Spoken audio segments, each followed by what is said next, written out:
अस्सलाम वालेकुम व्यूअर्स, कैसे हैं? उम्मीद है बिल्कुल खैरियत के साथ होंगे और मेरी वीडियो देख रहे होंगे।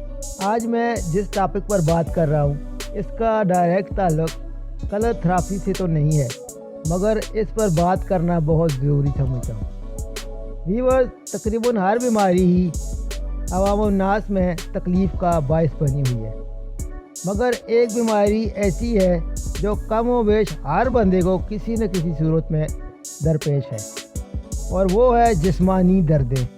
यानी किसी से भी पूछें तो वो आपको फरियाद करता नज़र आएगा। जैसे कोई कहेगा दाईं टांग में दर्द है तो कोई बाईं टांग को पकड़ा नज़र आएगा, कोई बाजू, कोई कंधा तो कोई मोरों की तकलीफ़ में मुब्तला मिलेगा।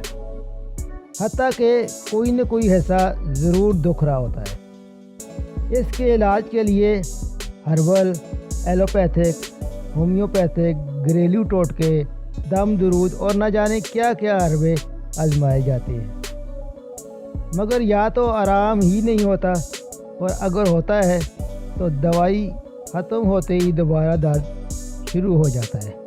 दवाओं के साइड इफ़ेक्ट्स साथ मुफ्त में झेलते रहते हैं।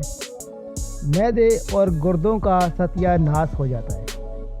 बहुत मुशाहिदे के बाद मैं इस नतीजे पर पहुंचा हूं कि इन दर्दों का सबसे आसान और पायदार इलाज एक ही है, जिसकी तरफ कोई तवज्जो नहीं दे रहा, और वो है वर्जिश, खेल कूद। जब इंसान वर्जिश करता है तो पूरा जिस्म हरकत करता है, पसीना खारिज होता है, दिल, गुर्दे, फेफड़े, मैदा तेज़ी से काम करता है, जिससे फाजल मादे खारिज होते हैं। फेफड़े तेज़ी से चलते हैं तो बलहम का अखराज करते हैं। पसीने से जिस्म के हुलिये फाजल मादे खारिज करते हैं। खून का दौरानिया तेज़ होता है, जिस्म के ब्लॉक से भी चल पड़ते हैं। पूरा जिस्म आपको फिट नज़र आएगा।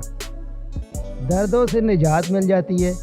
कई लोगों को हमने कहते हुए सुना है कि हम तो मज़दूर हैं और काम काज करने से हमारी वर्जिश हो जाती है। हालांकि ऐसा नहीं होता।